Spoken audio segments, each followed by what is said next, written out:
not one, not two, but three 2026 firsts and the 103. Gabe, you sending away your Garrett Wilson, Marvin Harrison Jr., Tucker Kraft, the 2-5, and the 4-4 to get into 4 firsts? Man, I bought them the first class ticket on the way off my roster. Bye-bye. Let's talk about it. You got barbecue back there, and you didn't invite me. Hurt my feelings. Yeah, welcome on in. I'm Ty at Ty Declare 44. I'm joined by Gabe at iGabe_FF, and this is the All Gas Trade Show.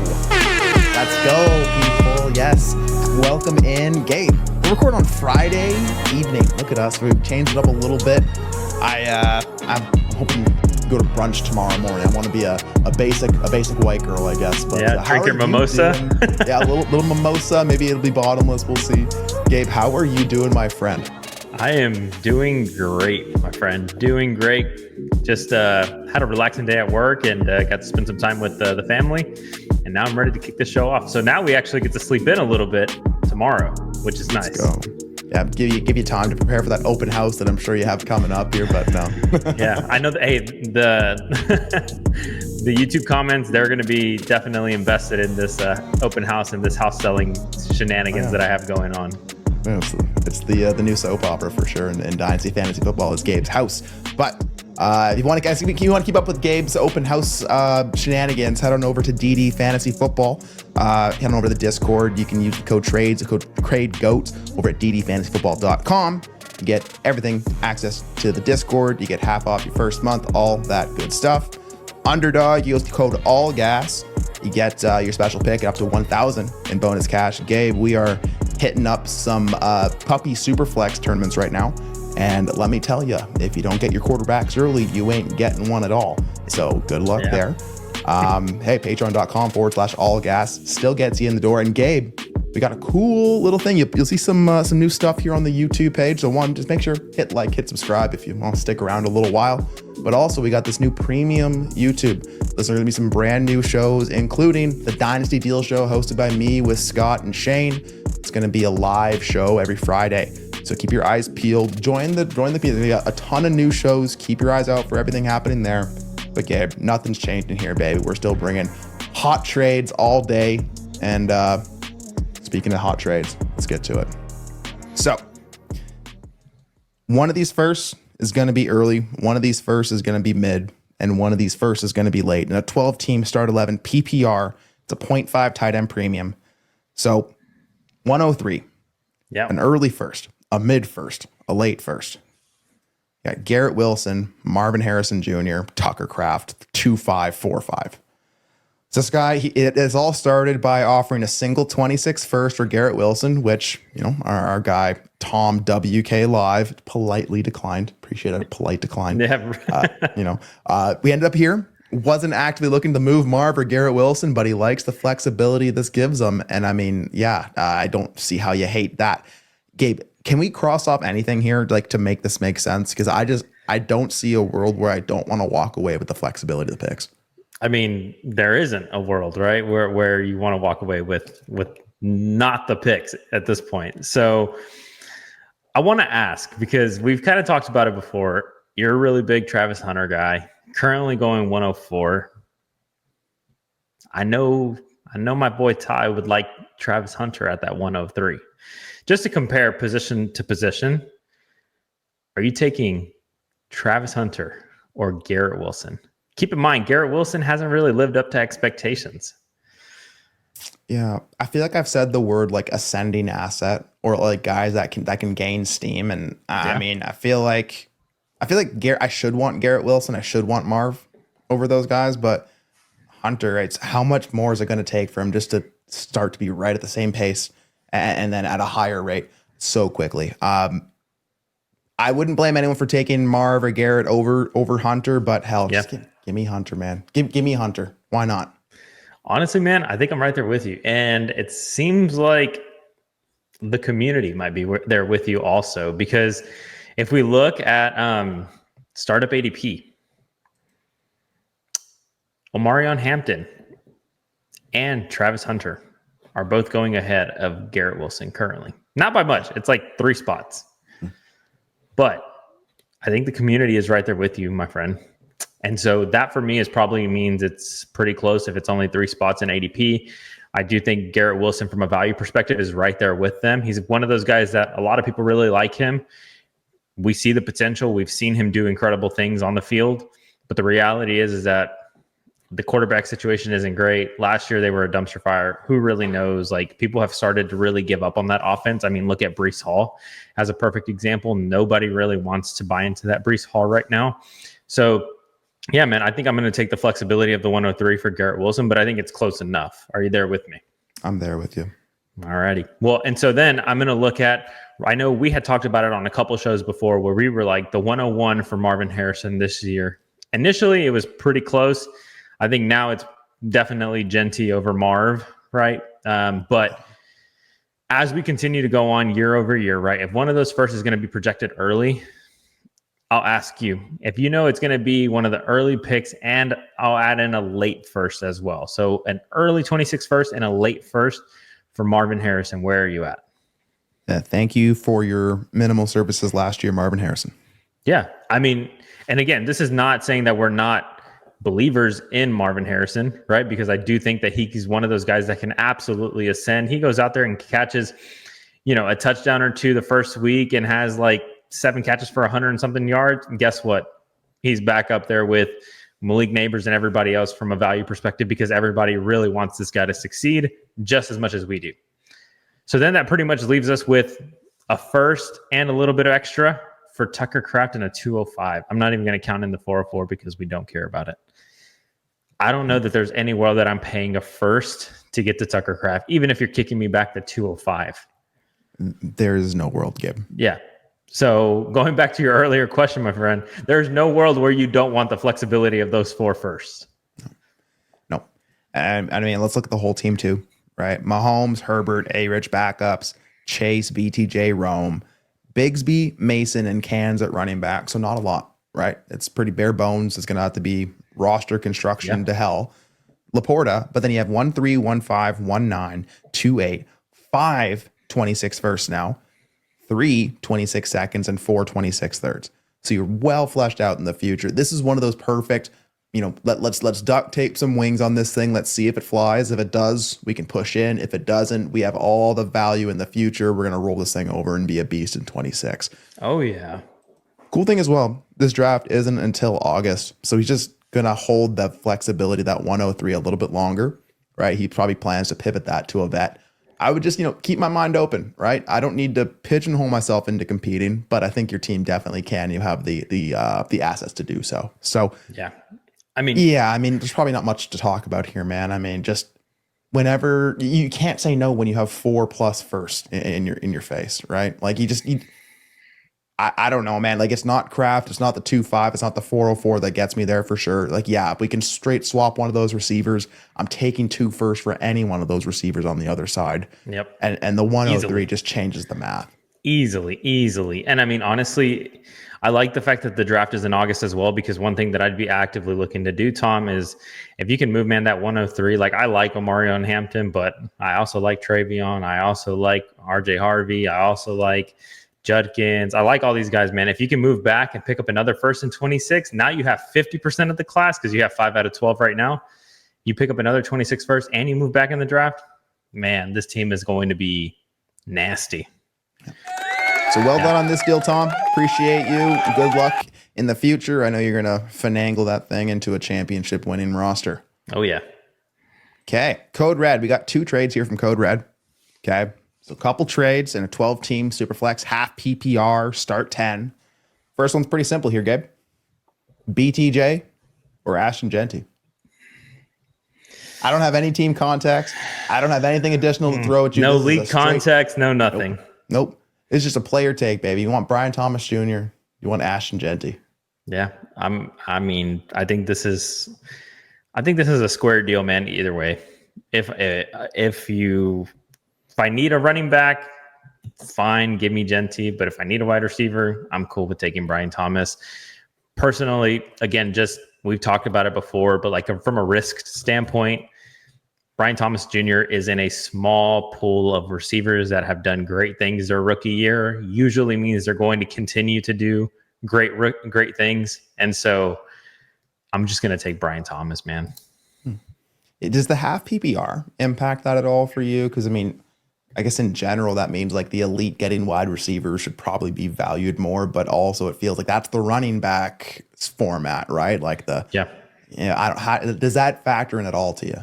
I mean, not necessarily, because to your point, like I think Brian Thomas is one of those elite guys, right? He falls into that category. I know Ashton Genty is going to be out there catching and making plays, right, from both the ground and through the air. But the reality is, man, Brian Thomas feels like such a secure asset to me based off of what I saw his rookie year, that I don't know that I necessarily want to swap that 1-for-1 with a guy who I really like, who I think can do great things. But there's still a lot of risk associated with that. I mean, again, and it's just the most recent one, Ty, but dude, Marvin Harrison Jr. was the 101 last year. I mean, you literally could move Justin Jefferson almost 1-for-1 for that guy. Now, you are not sniffing Justin Jefferson with Marvin Harrison Jr. And he was one of the guys that was locked in, like unequivocally going to be an absolute star, going to break fantasy, and the problem is, man, is that whenever people have high expectations and you don't meet those, guess what happens? People don't want you anymore. And that's just the reality of it right now. Brian Thomas was one of those guys where, yeah, people liked him, but nobody expected him to do what he did. And so now that he's done it, people are invested and people want him.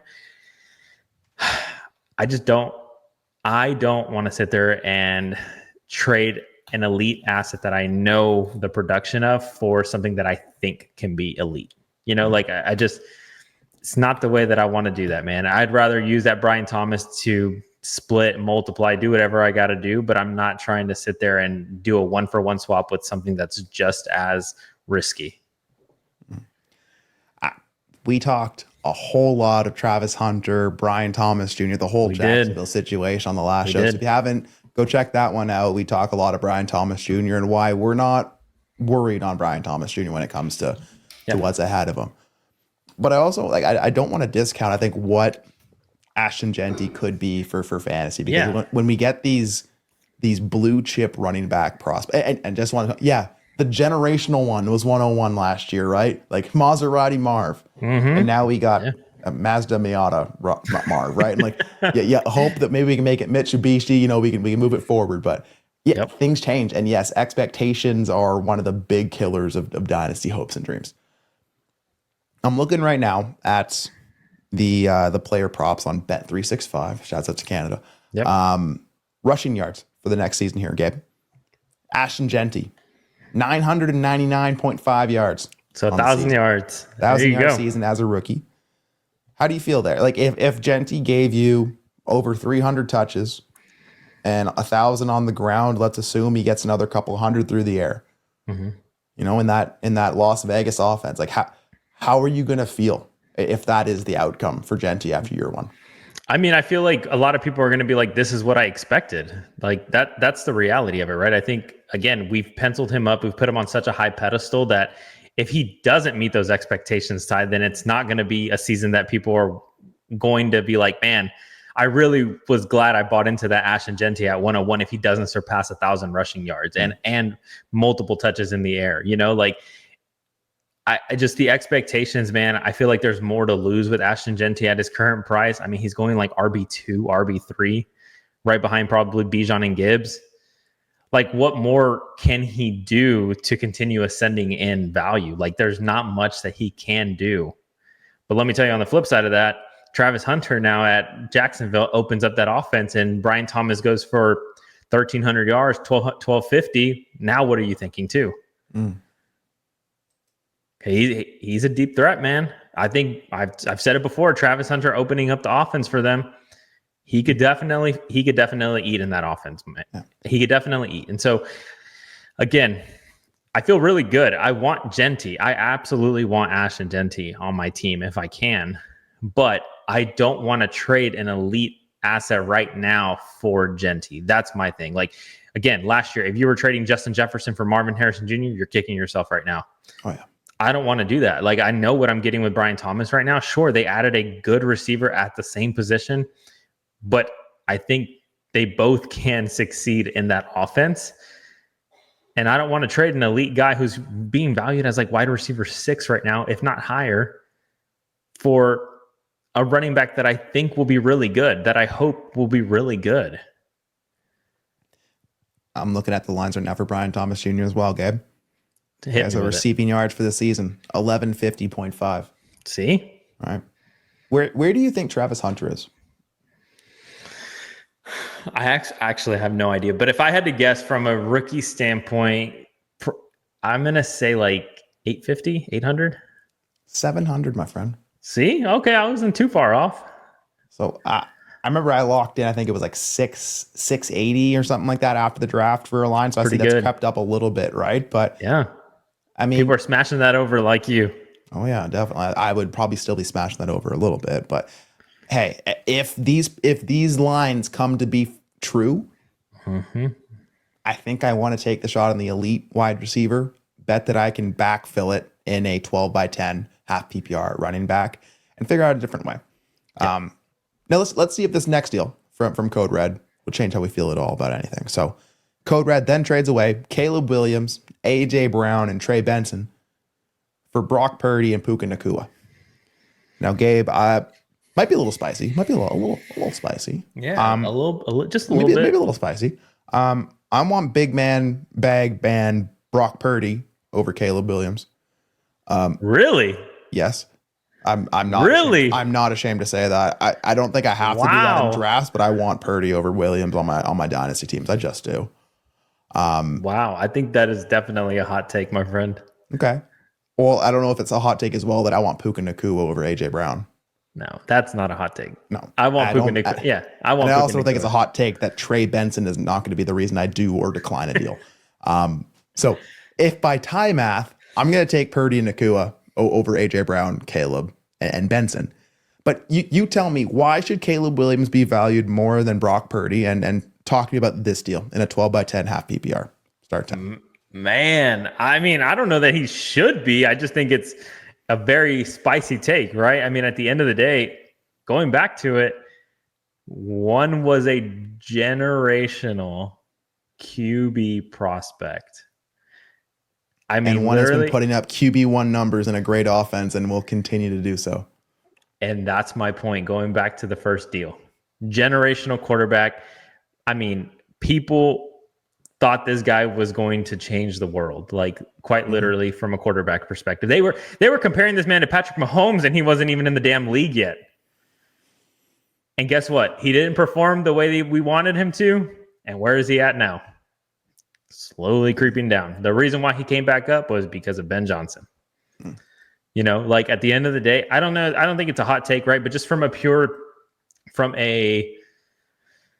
I guess from an upside, from a dynasty perspective, from a youth perspective, like looking through that lens, I think Caleb Williams has a little bit more upside, you know, than Brock Purdy. If he were to hit the ceiling that people do believe that he can get to, you know, even from a rushing perspective, even from a passing perspective, like he was a fantastic passer in college.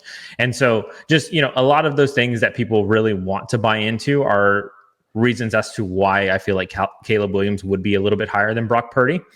And Brock Purdy, I still maybe not so much anymore because he just got paid, but he's always had a stigma on him, man. He's always had that 7th round Mr. Irrelevant, not really that great, you know, very what do we call it? When he's in a system quarterback, like he's a system quarterback, like, you know, like everybody. The reason the San Francisco 49ers were successful was every other reason besides Brock Purdy. Like that's how it felt, right? Like everything else, they did everything else right except for Brock Purdy. Like he was just good enough. Like everybody was like, you can just throw anybody back there and they'll be just fine, you know? but they haven't. But they haven't. Exactly. So it's just, he has a little bit of stink on him. I mean, I think it is a hot take to take Brock Purdy over Caleb Williams, but I understand where you're coming from. I think even from a point scoring perspective, Brock Purdy is going to outscore Caleb Williams next year. Yeah. I mean, I'm looking at regular startup data, right? Yeah. From like April from mid-April to now. Caleb's going mid-second round in a 12-team league. And where's Purdy Purdy back going? end of the 4th, right? So see, that's a hot take. yep. And in our 14-team draft that we are currently in with a bunch of creators, we got Scott, Shane, Mitch, JB. It's Dan's league. We got Cody. Dan, We got Cody Chase. Got some good people. Janner, Jay Ryder, Cam Frost, T Metzger. Yeah, we got a ton of people in this league. Caleb Williams went 2-2. It's a 14-team league, by the way. 2-2. Brock Purdy 3-3. So even in a 14-teamer, a rounded difference. People but isn't that still just one of want those things, Caleb, Gabe? man. Like if you're in the startup and you just trade back from that mid-second to the 4th, or from the top of the 2nd to the top of the 3rd, and you get anything on top, are you just not happy just taking the Purdy instead of making that bet on Williams at the higher price? Oh yeah, absolutely. I mean, the 100%, if you can get anything on top, it's definitely something that you want to do, especially if you have that mentality of just wanting to score more points. Like, who's going to score more points for me? Again, I think in the Dynasty community, we do get a little over our ski sometimes from like a youth perspective, right? Because it's like, oh, I want this young guy because he's younger, because he's going to be in the league longer for the next 7-8 years. Odds are you're not going to have this guy on your team for the next 2 years. Like, it just, that's just the reality of it. We play in such small windows now that we're not looking 7-8 years ahead of time. And so, yeah, I mean, again, from a point scoring perspective, I think Brock Purdy is going to outscore Caleb Williams this upcoming year. I think from an ADV standpoint, I think Caleb Williams obviously has a little bit more name cachet, and you just kind of mentioned that from an ADP startup standpoint. But I do want Puka Nacua over AJ Brown, and I don't care what Trey Benson is. So, yeah, give me Brock Purdy, man. Give me Puka Nacua. Yeah, if you want to value Williams over Purdy, cool. If that means I can get something else in the deal that I like better, cool. And you can take that Trey Benson. I'm happy to be wrong on Trey Benson, right? I'll eat that L if he does become something. But you let us know. How spicy is that? Do you want Purdy, Nacua? Do you want Brown, Williams? And let us know, BTJ or Genty on the 12 by 10. Let us know. Oh yeah. Thank you, Code Red. That was a good one. Now let's stick with the quarterback talk here. Okay. Big Diaz, no flex league, 12 by 11, start 2 quarterbacks. I don't need to go into the novel of all the details here because we don't really involve much but quarterbacks, right? But the big thing, quarterback, you get a 0.25 for a first down, you get a 0.1 PPC, and there's big scoring across all positions. So Diaz here, okay? Says Shane took advantage of me. Diaz has CD. He wanted the stack, couldn't get the stacks or Penix, so he's doing the damn thing. So Diaz sent Shane Michael Penix and a 2026 4th. He got Dak Prescott. So where's the taking advantage of? I'm still waiting to see it. You're still looking for it? I'm still waiting to see. You paid a 4th to get a stack. I mean, and I mean, people are probably gonna be on one side or the other of this thing, just on their pure player bias and the perception of who they think should be valued more. Mm-hmm. But again, we play in this dynasty game now where it's more and more week to week, day to day versus year over year. Right. But who do we see on this show all the damn time, Gabe? Michael damn Penix, right? He's in every deal. Like, you can use him. You can, if you're unsure at all, give me that.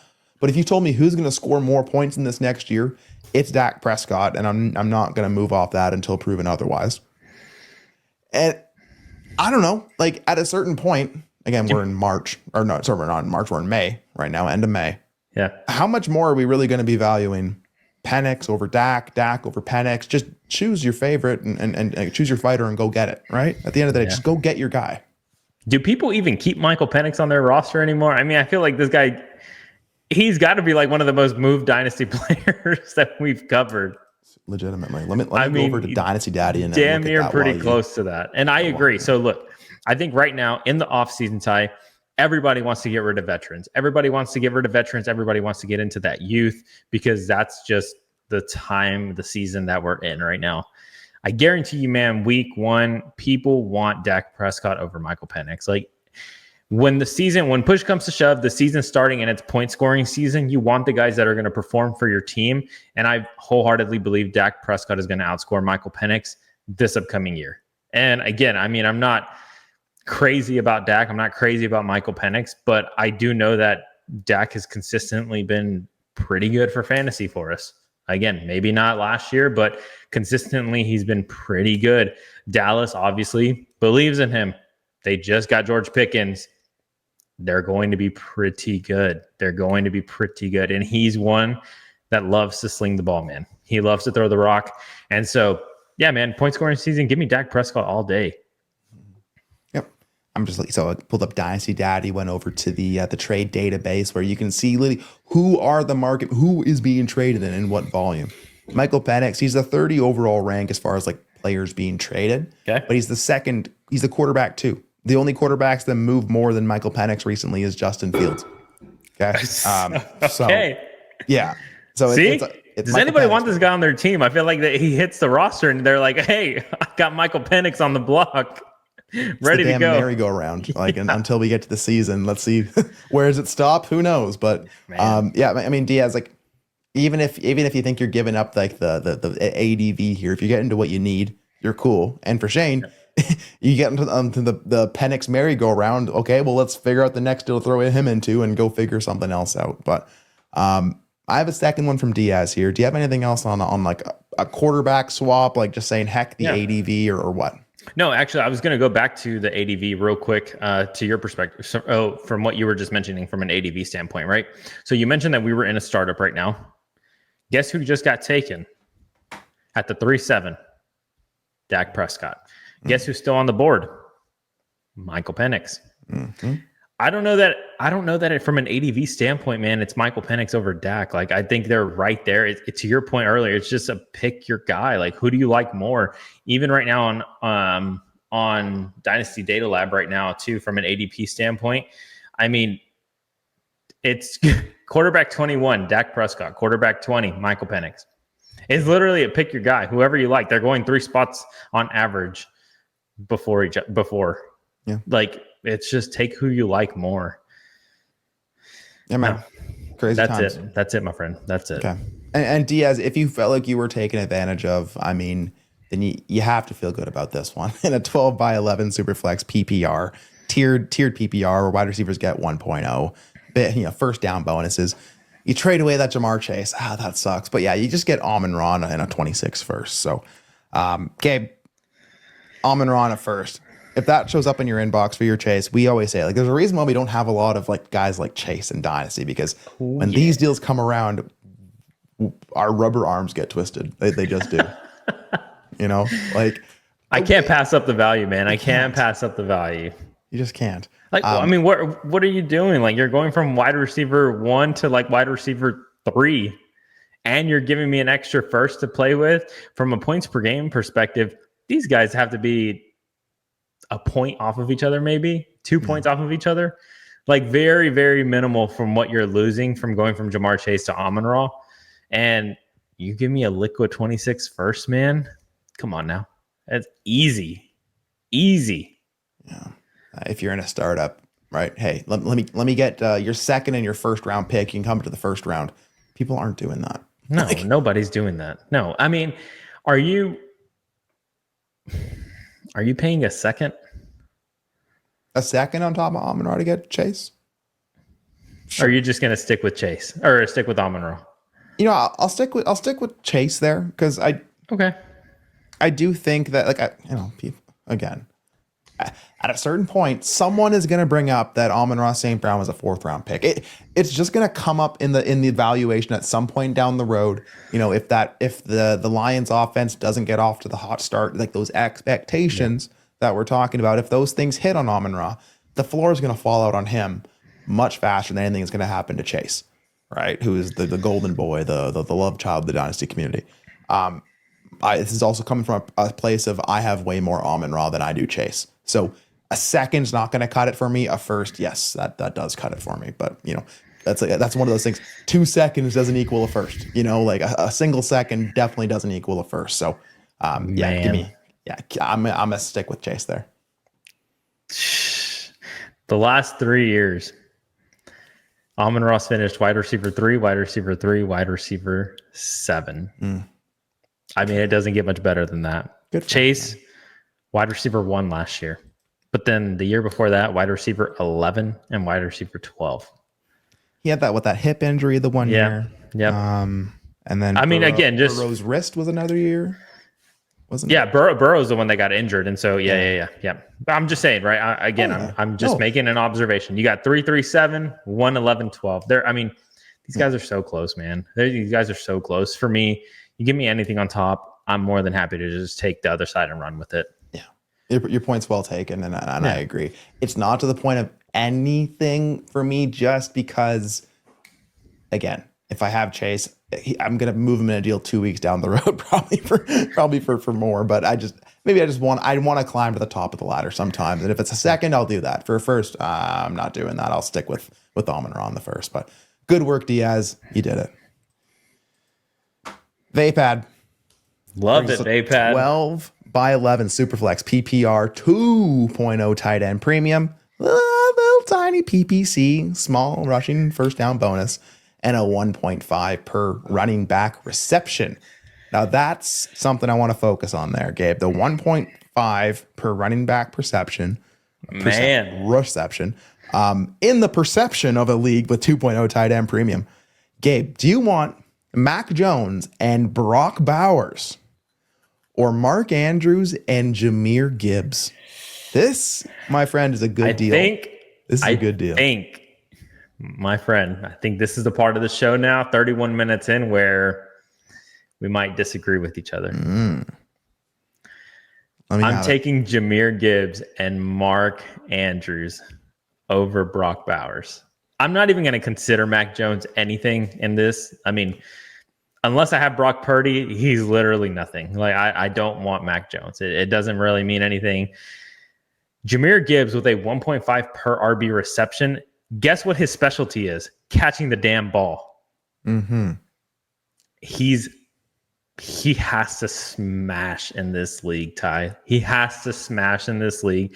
He's going to continue to just get better, man. He just got Monty back, so Monty can take all the in-between the tackles, the beatings, and then Jahmyr Gibbs can just be a little Ferrari out there on the side, man, just catching balls left and right.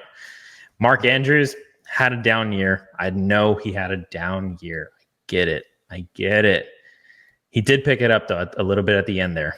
And I do think that Mark Andrews is one of those guys where he could definitely come back from it. I think a lot of it was attributed to like an injury and different things like that, right? Like there was a lot of uncertainty with like an injury, maybe car crash at the start of the year. Yeah, right. Like, there was something, just whatever. But yeah, to that point though, like I think he's one of those guys that could ascend back into maybe not elite, but pretty damn good tight end range.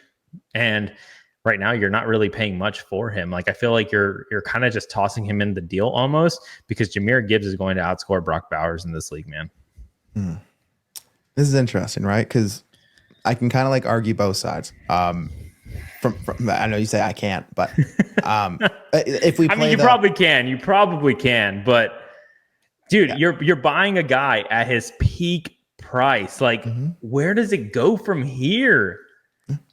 Where does it go from here? It can't go any higher. He's already tied in one. And dude, in some leagues, some people are saying he is the 101. Like, depending on the format, he is the 101. That's where he can go, Gabe. He can legitimately get up to 101 and like as a positional player. That is where I think his ceiling is. And for some people, like you said, like our boy Josh McAtee, he's already there.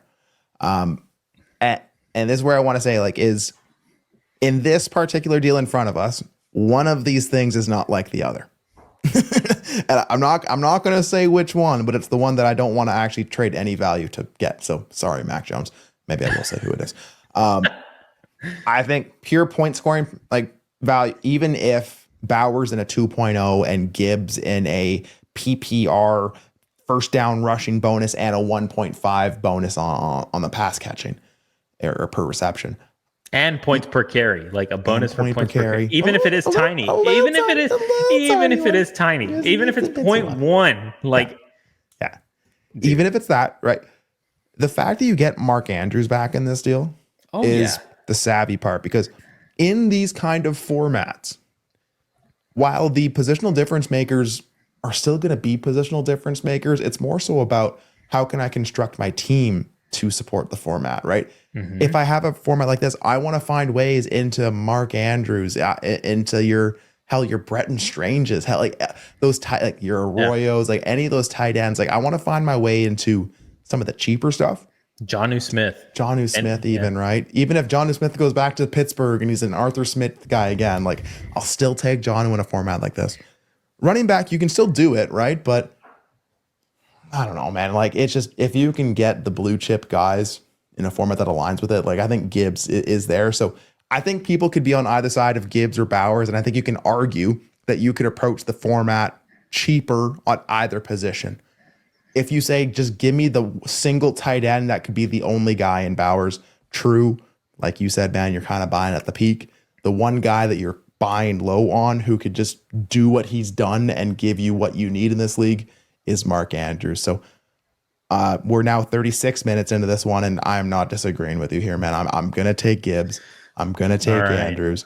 But I know there's someone watching this right now that is smashing the Brock Bowers side, and honestly, we could probably get we can get an argument one way or the other that would, maybe move us. Now, Vapad says this team has a lot of excess running backs.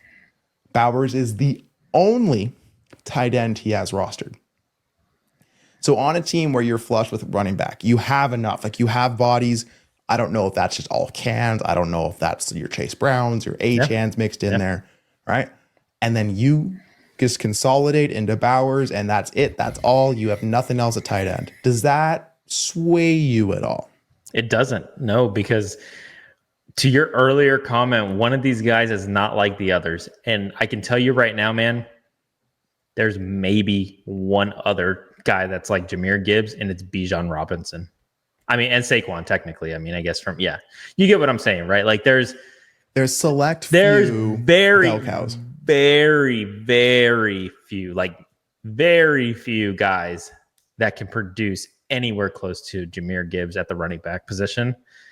So no, I don't think it changes a lot for me because again, I still think you gave up I get Bowers as a blue chip player.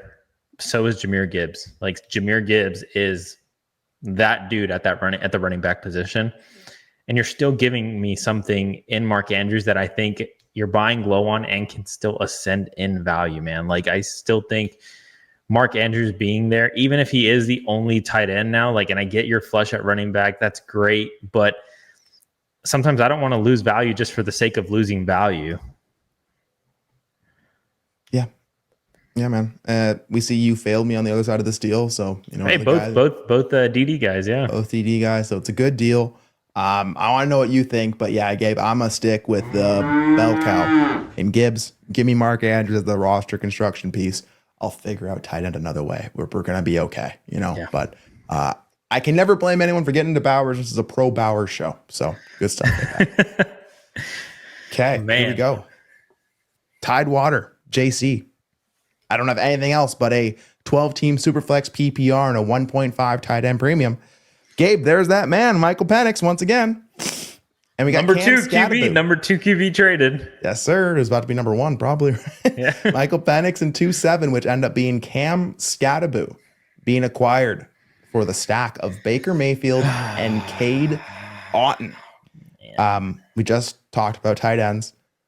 Cade Otton's cool, but again, he just falls in that range of tight end that I don't want to assign any kind of real trade value or like. That's not the reason I'm doing a deal, man. I think Baker Mayfield will outscore Penix 9 out of 10 times this year if I had to put money on it. But I think I can do a lot more with Cam Scattaboo than I can Otton, and Penix at least kind of raises that floor. So my gut reaction is Penix and 2.7. How do you feel? I mean, dude, Baker Mayfield smashed last year. I like Cam Scattaboo. I really do. But if all I have to pay, man, is a 2.7 to get into Baker Mayfield, who I know, to your point, will outscore Michael Penix, and I'm going to say 10 out of 10 times, outside of an injury, 10 out of 10 times, I think I want Baker Mayfield, man.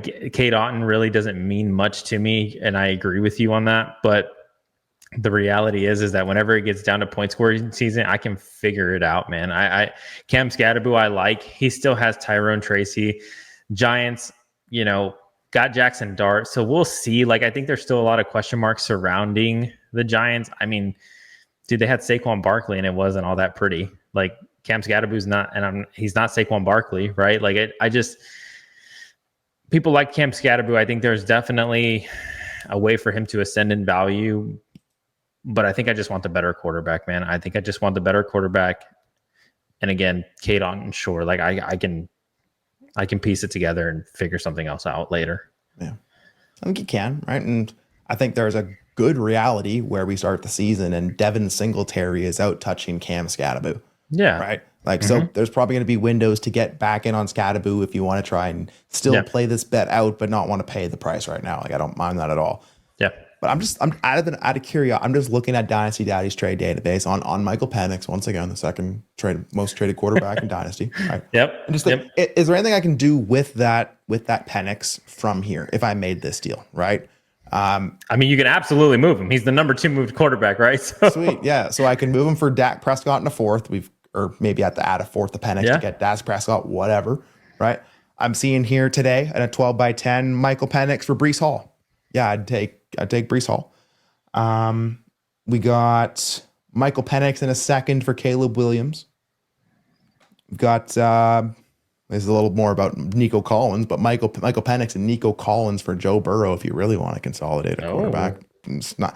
I'm taking Nico and Penix there, but Michael Penix for Josh Jacobs. Straight up, just make that bet on the running back. Yeah, Michael Penix in a second for Brock Purdy. That man, Brock Purdy. And if you'd notice there, that's also the same deal that happened for Caleb Williams. So, so you can do a lot with Michael Penix for Zay Jones and 104. You got to get that Zay Jones, but Michael Penix for 27 first and second. Like, I can do a lot with Penix, man. You can. We've said this on the show before, Gabe. I'm going to use our words against us, right? Guys like Baker Mayfield. There's going to be certain people in Dynasty who just value younger people more than aging players.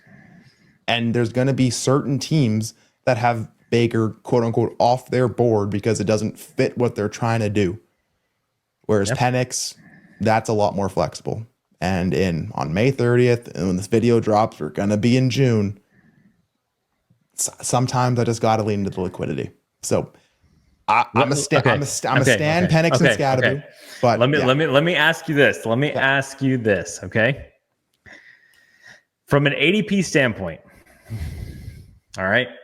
So just an average of the community, what they're thinking. All right. Baker Mayfield is going the early 4th.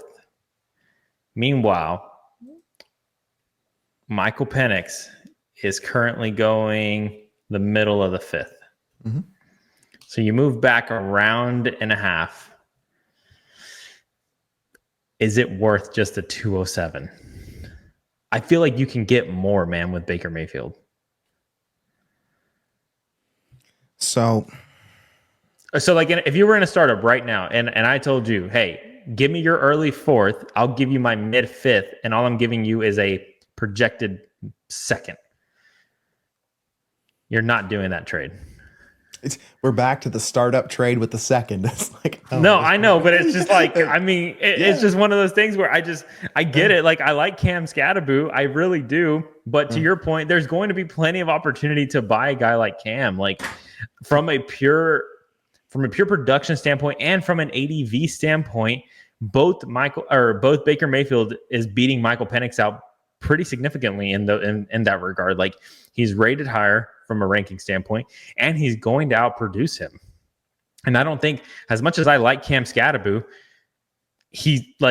I'm not willing to put that much stock into him to make that move. Like, at the end of the day, I like Cam. He was a 4th round running back, right? Who still has, I'm not going to say good competition, but still has decent competition ahead of him in a not so great offense. Right? Like, in a not so great offense. We like him. He was great in college, but You can buy Cam at any moment, man. At any moment, I feel like. Yeah, I agree. It's not a deal where I have to do it today because I can get into Auden, I can get into Seattle, right? If we want to play the ADP game, Auden, middle of the 13th round, Scattaboo, where is he here? Top of the 9th. So bit of a gap, to Scattaboo, so I'm just saying. Yeah. But I think it's a good deal. I think if your goal is to get the best quarterback and to lean in, I think Bayfield and Auden is a great side of the trade. If you're looking for flexibility, I think Scattaboo and Penix have accomplished that. So I think it's a good trade either way. The way that I'm going to play on June 1st, I think I'll lean Penix in 2-7, but I don't think that means the Mayfield side is wrong here. So good deal. Good so stuff. 45 minutes in, we finally disagreed with each other. Yeah, well, we had to do it at some point, right? Well, we got to get us back on course. We got to get us back on track. Exactly. All right. Well, let's get ourselves off track here with a three team trade. It's a 12-team Superflex start 11, 0.5 PPR. It's a 0.75 tight end premium on top. Okay. So I'm gonna read out each individual deal, then we can break this thing down. Okay. So the first deal, George Kittle for 2:20:26 seconds. There's always one. There's always one. There's always one. I don't know how many times, guys, if you watch the show and if you take anything away from this, please, it doesn't matter how good you think the 3-man trades are. There's always one team that loses. And there usually could be two, but there usually is one team that makes out like a bandit. Yeah. So give me George Kittle, please. Very easily over 2 seconds. Yes. So check. Second part of the deal here. We got Jared Goff and a 26th third being acquired for Bryce Young and Jalen Coker. I want Jared Goff over Bryce Young, and I kind of want a 26th third over Jalen Coker. So again, there's always one. Oh my God. So when we zoom into the third part of this deal, we got it gets better. It gets better. Yeah. Bryce Young, Jalen Coker in 2 seconds being acquired for Jared Goff, George Kittle, and a third. This literally feels like George Kittle is old. Jared Goff is getting older. Let me get the young quarterback in Young. Let me get the young wide receiver in Coker, and let me get the picks. And I need to do that today. And what is it? Hogs and heels. I can't get there with you, my friend. I can't do it. My man Hogs and heels /all gas DD fantasy football /trade goats. Get in here, Matt, please. My man Hogs and heels quite literally downgraded at every position and got Jalen Coker back in the deal. Tough one. There's always one, Ty. What the dog doing? Yeah. As far as what the hog doing? Yeah. What the hog doing? That's good. Yeah. Look at you go. As far as our friend Merritt here goes, they a 1-year rebuild turn it into a contender. Well, yeah, deals like this will do that for you. You were lacking a tight end and hoping to get a warp difference maker. Well, you did it in Kittle. Again, I like the Kittle bet. I clearly like the Purdy bet. So good work. There's always one, Gabe. There's always damn one. There's always one, man. I love how that one had a fire emoji too. It did. And you know who probably put that? The other people in the deal, trying to make it seem, oh, no, it's fine, dude. It's fine. Get your guy. It was a great trade. Yeah. Kujvari gives us a 12-team Superflex, standard scoring, no tight end premium, none of that stuff. This is a busy deal, my friend. So we send away Trevor Lawrence, Nico Collins, Chase Brown, Terrence Ferguson, and a 2027 first-round pick. We get back Joe Burrow, CeeDee Lamb, Kareem Hunt, and Aronde Gadsden. Did I get that right? This is a classic. We got to cross some things off here, Gabe. And you, as our resident cross-off expert, I'm going to defer to you here to start. Oh. Where do your eyes go, and how do we get this thing broken down? Man, well, I can tell you one thing. In a non-tight end premium league, I really don't care about Gadsden. And honestly, I'm not overly interested for Ferguson either. In a 12 team, there are 12 for sure better tight ends than Ferguson right now. Yes. And so the cost to acquire anything better than that is not that expensive. So Hot take. There's 12 better tight ends in the NFL than a rookie. Yeah. So I'm not putting much stock into either of those guys. But you know that I love me some wide receiver Nico Collins over there. Mm-hmm. But I do like me some CeeDee Lamb as well. Are you paying a 27 first with your Nico Collins to get into CeeDee Lamb? Absolutely not. No shot. No shot. Right? No shot. Okay. But I know you don't value that Chase Brown as a first. Come on, Canadian King. Like with the exchange rate is probably a first. You know, maybe it's like a 202 in American, but you know, in Canadian it's probably like a 111. Okay, so let me ask you a question. Yeah. CeeDee Lamb and Kareem Hunt, Nico Collins, Chase Brown. CeeDee Lamb, Kareem Hunt, Nico Collins, Chase Brown. I'm taking Nico and Chase Brown. Easily. Yeah. All right. Trevor Lawrence in a first for Joe Burrow. I'll lean Joe Burrow. Yeah, I'll lean Joe Burrow. Yeah. Can you close that gap with Nico Collins and Chase Brown? So basically, Burrow yeah. Yeah, CeeDee Lamb, Kareem Hunt, Nico Collins, Chase Brown, and then Trevor Lawrence in a first for Joe Burrow. Yeah, so do those puzzle pieces fit together? Yeah, sure. Right, and then you're left with what basically Ferguson. Yeah, Ferguson and Gadsden, yeah. That's just Ferguson as a tap on the butt. Okay. Yeah.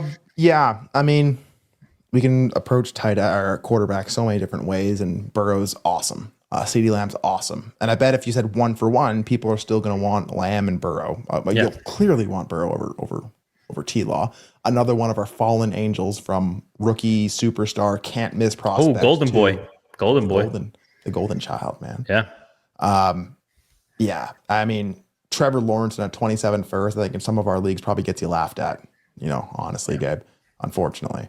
But I think, yeah, Trevor Lawrence, Nico Collins, Chase Brown in a first, that should get you Joe Burrow and CeeDee Lamb pretty damn easily.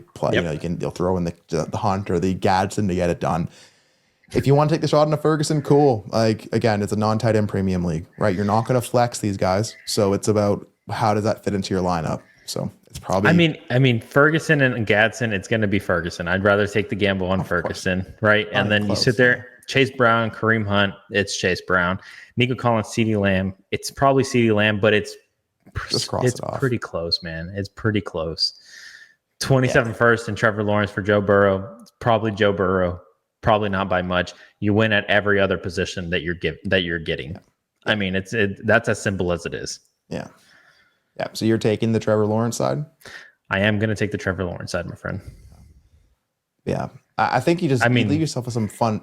You still have kind of the same roster construction at the end of the deal. You just kind of open up your possibilities a little more. Yeah, and you get a first on top of it, right? I mean, you don't really lose much from a wide receiver standpoint, in my opinion. Again, sure, I will take CeeDee Lamb over Nico Collins, but it's still very, very close. Yeah. Very, very close for me.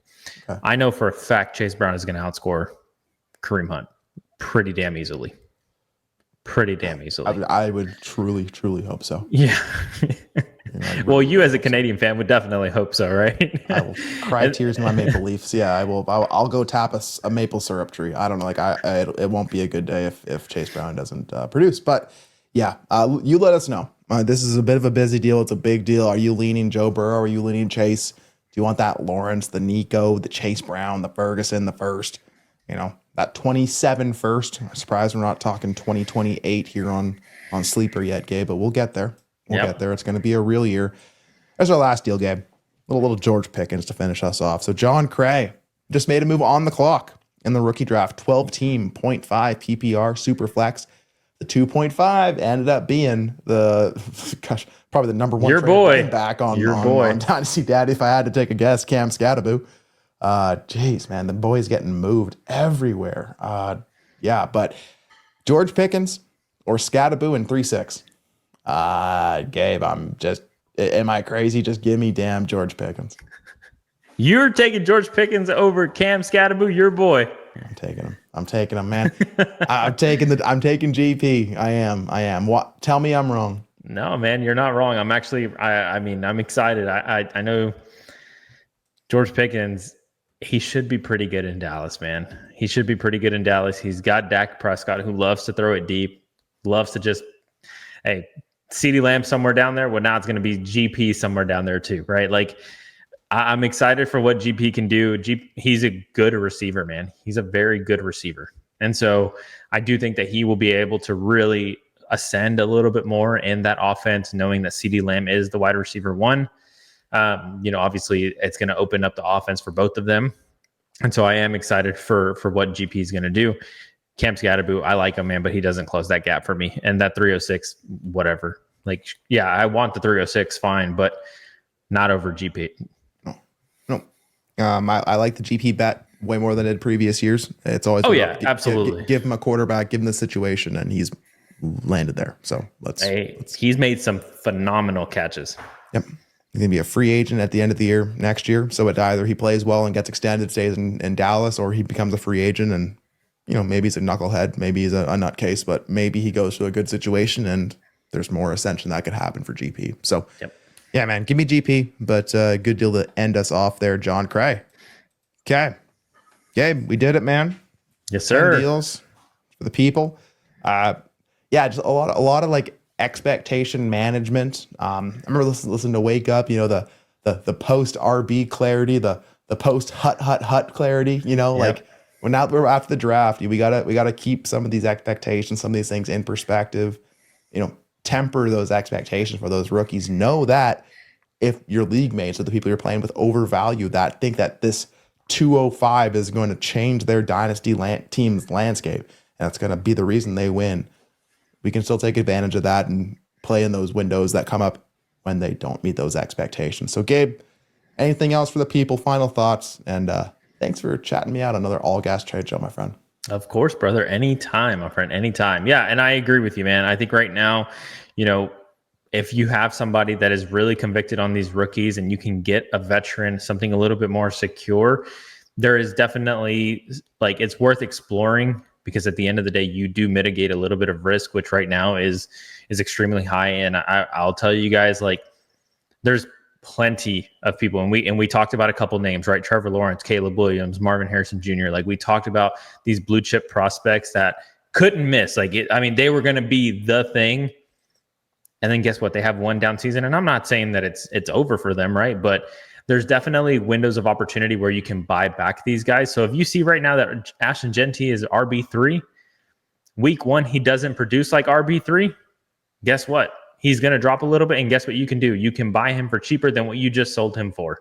Those are the ways that you can become a savvy dynasty manager and really like go with the flow of things, right? Like at some point, you do kind of have to ying when people are yanging. If everybody wants Ashton Genty right now and you can sell him for an absorbent amount, like, hey, it might be something worth exploring.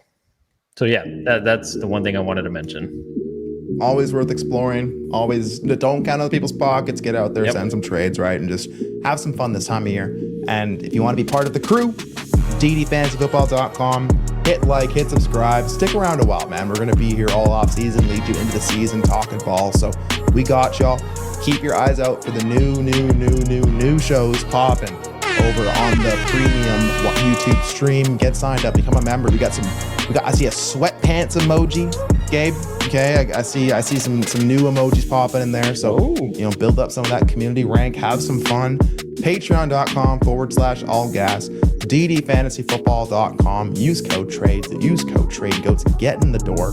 Underdog. Use code allgas. Get your special pick. Get in these puppy super flexes. Man, I had so much fun on this show. A lot of good deals. A lot of good shows popping at DD. Make sure you check out Best Ball Night School. Make sure you check out Dynasty Theory. Make sure you check out the new Dynasty Deal Show with me, Scott, and Shane dropping, and everything else happening over at DD. Take care. Have fun. We out of this thing. Peace.